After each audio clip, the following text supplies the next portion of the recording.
Hello, and welcome to A Bettor Morning, presented by Rival Fantasy. I'm Heather Klein.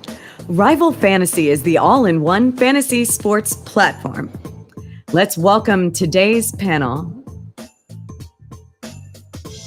Host of Her Story in the Making, Britt's Fantasy Blitz, and co-host of Lightning Round, Britt Flynn. Award-winning host, the fantasy exec, Corey Parson. And Coop? Is that Coop? David did the double sunglasses. I love it. Coupe Fiasco in the house. You know me as Coop, there it is, or America's dad. I'm now a proud papa. Congratulations, Coop. Baby Lady J, the biggest Patriot fan in the country. And she's already rocking a super cute mohawk, too. She's cool. Oh, my gosh. That's awesome. That is wonderful. I see, Britt, I see you had to bring your boss to help you today, huh? Oh, you know what, Corey? I said before the show that we were going to be on our best behavior, and you're already starting it.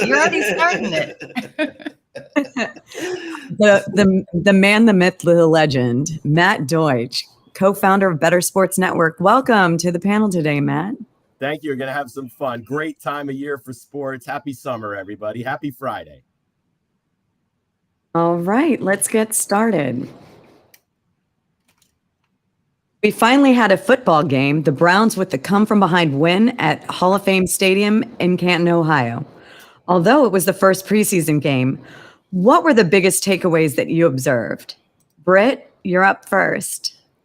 Well, so the one thing that I wanted to see with all the starters sitting out was how Mekhi Becton looked after the offseason hype that he had slimmed down and, was in the best shape of his life that we hear about every player every single year.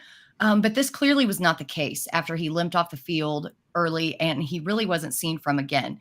He's battling for a job in the starting lineup after missing consecutive seasons with injury, and he's definitely not making a good case if he can't stay healthy in preseason. I did also have way too much fun watching Dorian Thompson-Robinson shimmy around and shake defenders, and he did not disappoint. 8 for 11 with 82 yards and a touchdown and another 36 rushing yards. I mean, sign me up. Finally, it's really clear that the Browns have a tight three-way battle for the third running back spot between Demetric Felton, John Kelly, and Hassan Hall. They all showed positive signs and all have something to offer the team, so it's going to be really interesting to watch.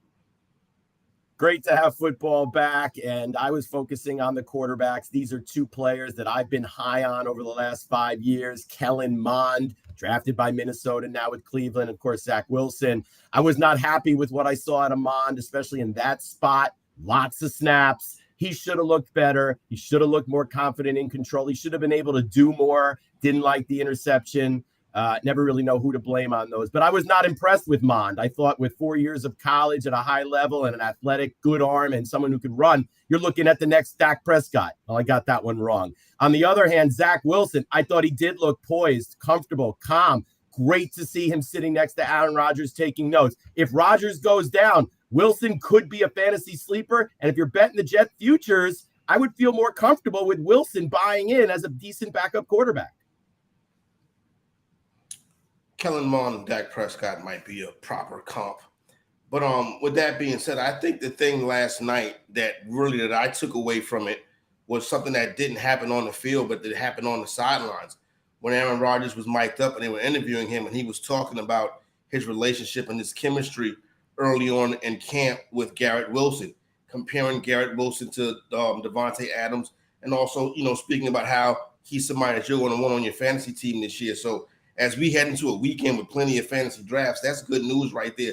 I don't have Wilson nowhere yet, but I am going to be investing in Garrett Wilson. Ohio State is the new wide receiver U, and Garrett Wilson is right at the top of that class. So, yeah, I think that was the most significant thing last night, Aaron Rodgers singing the praises of Garrett Wilson. He's always backed his teammates. He's always been a good supporter of his teammates in public. We'll see how quickly he can adjust. We saw in Green Bay with new receivers that it took a long time. And although Randall Cobb is there and Lazard and others, I wouldn't be surprised, and a great defense, I wouldn't be surprised if it's a slow start for the offense. But he's so efficient. I think you're right. Wilson will be great because Rodgers is in total control. See, I would normally say that it would be a slow start to the offense, but having Nathaniel Hackett there and already knowing that system, I really don't think it's going to be slow. I think that the Jets, I have them conservatively at 11 wins with their win total at 9.5.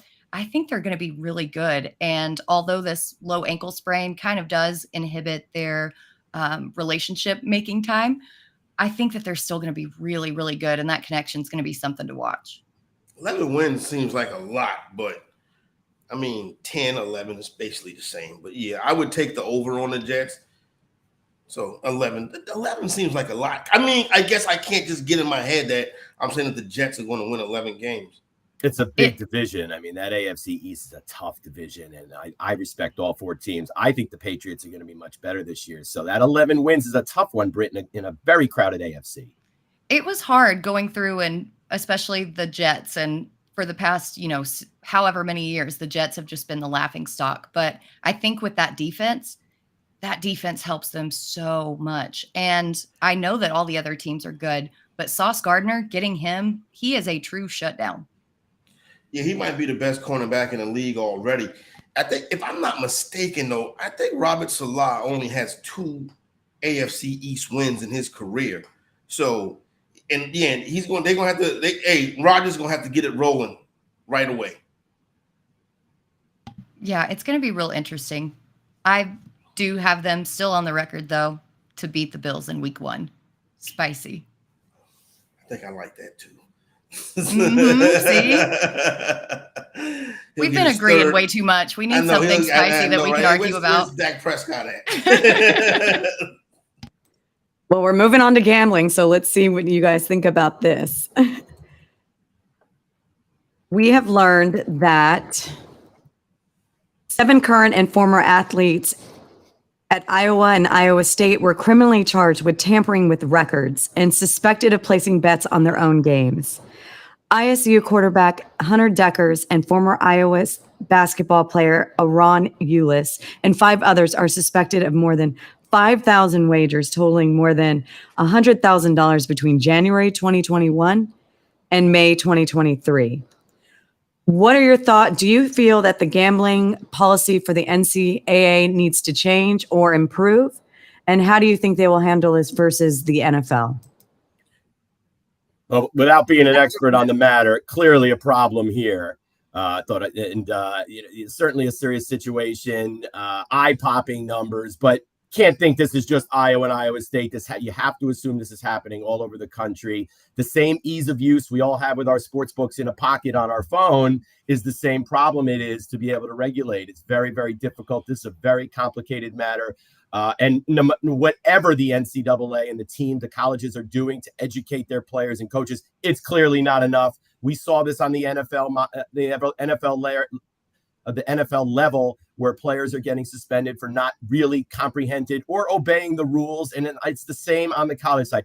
You have to be as extremely diligent with education as you could be. You have to basically every single day repeat the fact that you cannot be doing this as a college student. You have to make sure that it's not about penalty and punishment here. It's about education and rooting this out. Yeah, I think this is problematic right here, and this is kind of stuff that is suspension worthy. When you look at it, it's kind of like the ultimate low thing to do in sports is to bet on your teams or games associated with your teams. You really take away from the spirit of the game, and I look at that as crimes against the sport. Listen, this is what I would do basically around this week right here, when the president is talking to the team, when fall camp starts, and the president and the AD comes. When I'm the head coach, I tell everybody that the day one, when you come into the building, when fall camp starts, don't even put the apps on your phone. Don't even give yourself an opportunity or a chance to go out there and make mistakes. If I'm on the collegiate level, I would ban it all together, because in 2018, when this rule was reversed, everybody said, yeah, the professional athletes got plenty of money, but you got to be careful with college sports, and we're seeing a lot of it in college sports. Yeah, and the thing is, these kids clearly knew what they were doing was wrong. Blom placed his wagers using his own mother's identity, and it was so bad that she was the one who turned him in. She turned in her own son for gambling. He was underage and still managed to place 170 wagers. So not only is it a bad look for the sport, but Matt, like you brought up, it raises question about the integrity of betting apps and how well they vet their users' identity. I think Iowa's coach hit the nail on the head with his comments at Big Ten Media Days. The NCAA needs a cohesive and clear gambling policy, and schools need to educate their players on the implications of these actions. These kids are not only going to never play college ball ever again, but they've basically ruined their entire career and future. This is the world we live in where gambling is prevalent. It is on our phones. It's easily accessible, but we can't throw these kids to the wolves when their frontal lobes aren't even completely developed. It's our duty as adults to educate them. And that's something that the NCAA is falling very behind on. The operators have a responsibility here as well. It's a very tough thing to regulate, but they clearly need to know the identity of the people that are making these wagers. And there's certainly enough money going on here that this is a problem you just have to solve. If I'm a CEO in the office, I'm saying, I don't want to hear the problem, solve the problem. And I'm walking out of the room. We cannot have this in our country if you're going to be able to have sports betting. And thankfully, there's no manipulation of the game here, at least evidence of that. But you can clearly see a scenario where a player would get way over his or her head and have only one way out, and that would be to adjust the game. Do you think one player can adjust the game, though? See, that's where it gets tricky. Can one player adjust the game? I think in basketball, it's a lot easier than football, but sure. I think, but basketball, you can miss free throws, turn the ball over. In football, I think it would be tough. I think in football, the referee would have to be involved. Anybody can take a holding penalty on any given play. There you go. The holding penalty is the one right there. Yeah, and Blom was the kicker. I think that has a big part to play in the fact that they said that the integrity of the games weren't compromised because he was the kicker. Like, how many opportunities is he actually going to get to throw the game? But it's still such a big problem. But if the number is like 2.5 or 3, then the kicker can play. And listen, I think the bottom line of the matter is this. If you want to eliminate it from professional sports, you got to eliminate it from collegiate sports. So by the time they get to the pros, they already know the dangers of it. Yeah, exactly. And there are certain apps, back to what Matt was saying about verifying users, there are certain apps that require you to send in a picture of your driver's license and then do like a 3-step verification through your email to verify that this is actually you and your identity. A lot of other sites don't. And that's something that they need to take into account as well, because we've already seen that certain states are now disallowing these sites to operate because they're saying that it is gambling, in fact. And then if they have any even more problems, that just feeds into all the detractors of sports betting, and it's never going to get regulated on a federal level if nobody can get on the same page here. I need that federal regulation down here. So hopefully that does happen. Mine's just a state regulation. So, There are some protocols in place. You can't bet on college sports in New Jersey college sports in New Jersey, but clearly not enough is being done here. And this is not just about college. This is about professional and all. And if you say, well, you can't bet through your mother, now I'm going to bet through my roommate. And now I'm going to bet through a stranger. Right? This is about education and transparency more than it is trying to sort of police the system, because you're never going to be able to, they're always going to be one step ahead. Somebody's going to be figuring out a way to get somebody to place a bet. Even when, going to the sports book in New York, the employees are not supposed to bet, but all of them got people betting for them, and they get the information, and they know what the sharps are playing. So yeah, it's going to be people. The Yankees didn't impress in the MLB trade deadline. On Wednesday, Domingo Germán left the team to go to an alcohol treatment center and will not return this season. Anthony Rizzo is week to week with post-concussion symptoms. But somehow the Yankees earned their first win in a 4-game series against the AL wildcard contender, Houston Astros. How do you think the series will end, and where do you think the Bronx Bombers will end up at the end of the regular season? Corey, you're up first. Yeah, it's just not looking. Listen, there's 50-something games left, and they're 2.5 out of that final wild card. But it don't feel like they need to be there because they're not playing up to that level. This team is not very good offensively. Oh, they beat the Astros in August. You're supposed to be, you got to beat the Astros in October. You know what I'm saying? The ones in August don't really count for nothing. Oh, this has not been good. You know what I'm saying? And always my thing has always been the New York Yankees are too big to fail.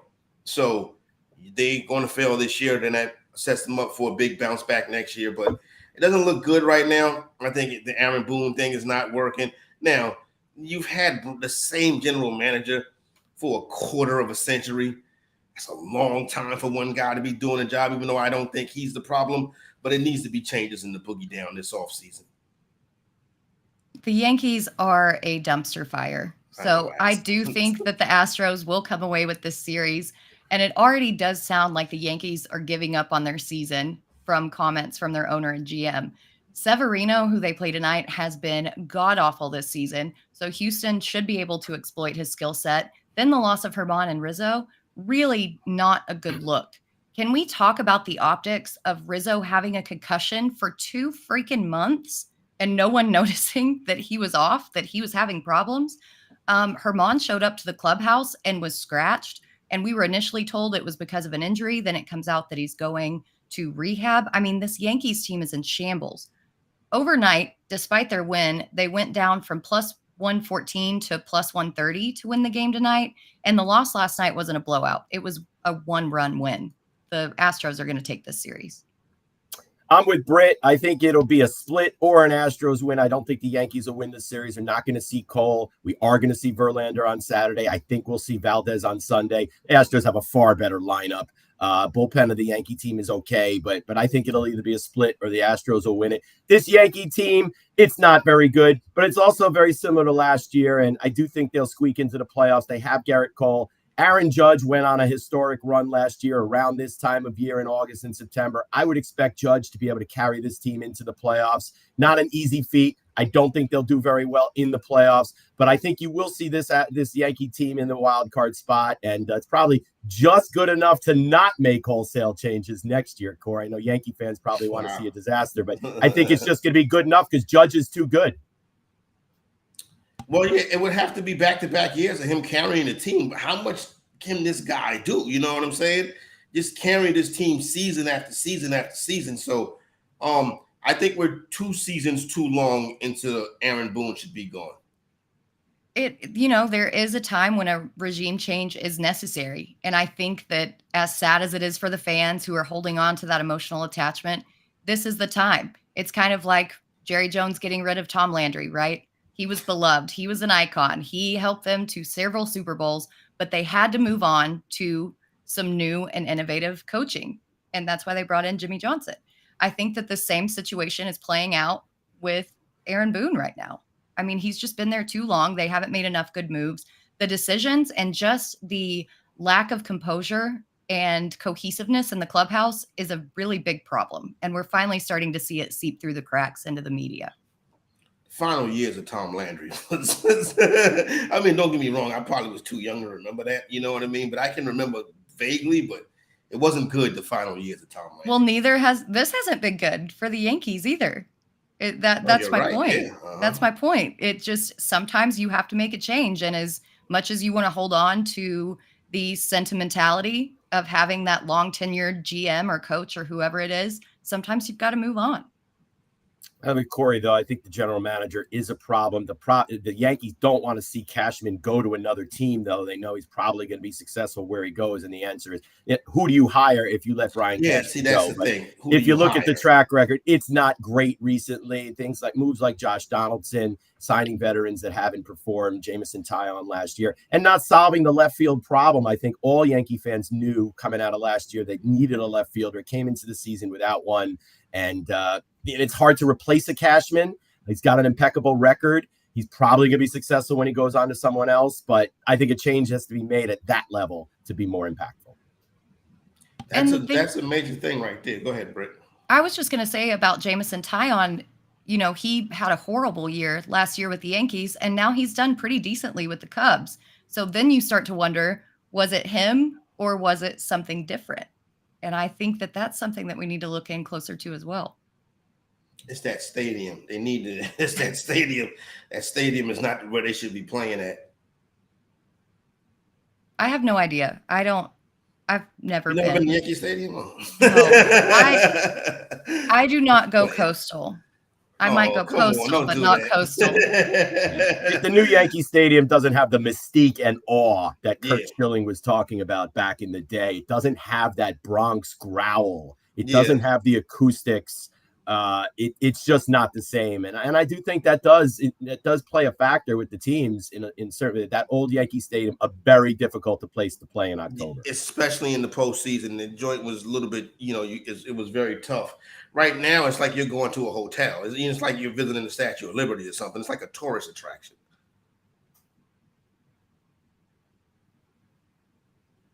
Rival Fantasy is the all-in-one fantasy sports platform. Play challenges, fantasy book, fantasy bingo, plus season-long fantasy football. New users who sign up at Rival Fantasy get up to a $200 match deposit and a complimentary first play voucher.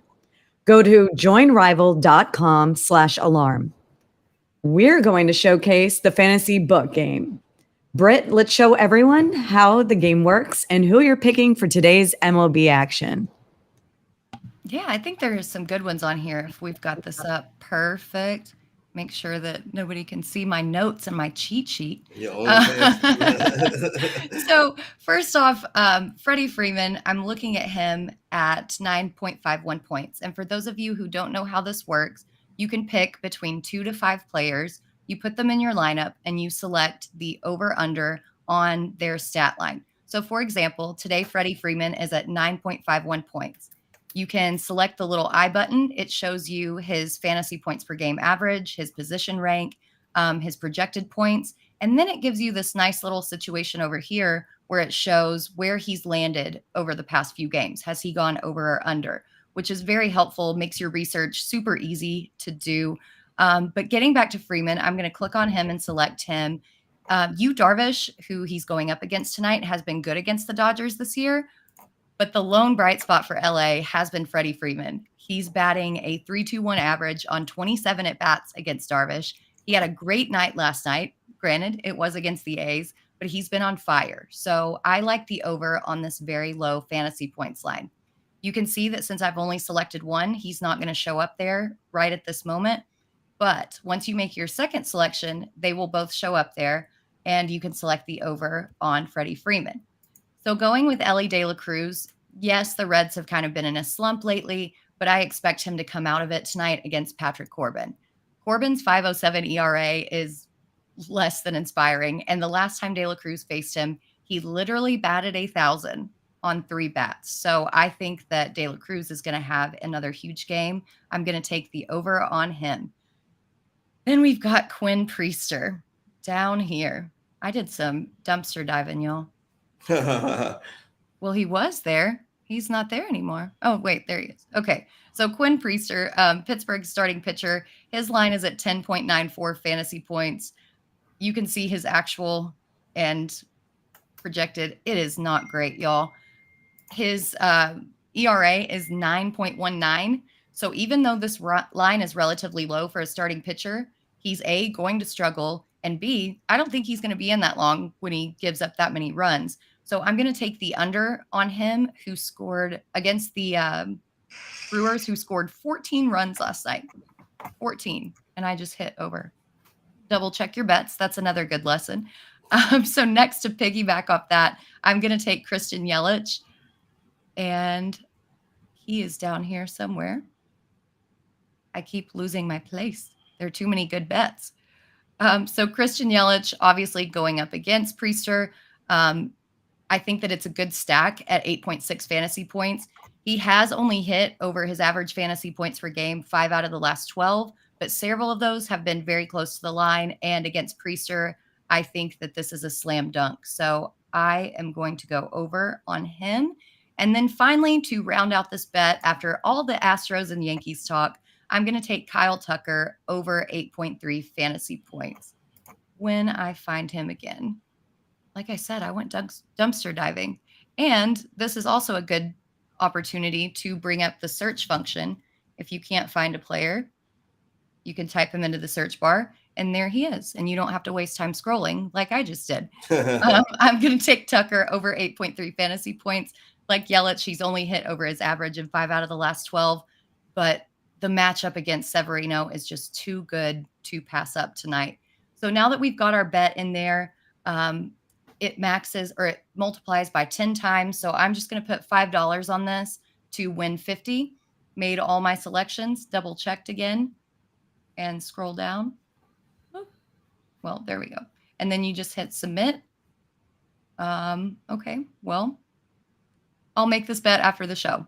It says that I need to deposit money. So, so I don't know what is going on there, but you guys see how it works. It's a really fun, easy game to play, and stacking these parlays and going up against, pitchers versus hitters is a really fun way to just bet on what you think the outcome is going to be. So I think that covers it. Did I miss anything, y'all? Got some good picks in here. You really dove deep. I play in 9 fantasy leagues. I've never heard of Quinn Priester, so you're outworking me. The answer is always Freddie Freeman. Excellent pick there, and I was happy to see you put an Astro in there after we destroyed Luis Severino. Smart move putting a lefty in there. Tucker should have a big night tonight. And then the single user or the single player fantasy games, like if you've been intimidated by the DFS space before, this is a good way to get in there and not get your head kicked in by sharps. It's kind of like a old school playing against the computer style in the video game. So it's definitely less intimidating than where DFS has come from. And they give you all the tools that you need. They give you all the research right there. I mean, do you think that's a good idea? Because just you do the research yourself, right? You know what I'm saying?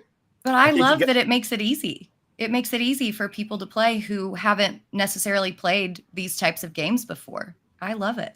Yeah, you got to try to bring more people into the pool, show people how informed they can be rather than trying to find a million different stats. It's right there. It's very easy to be able to see a line that the player hit in the last 5 games. And Corey, I do think we need to bring more people in and make it simple for them to enjoy the game even more.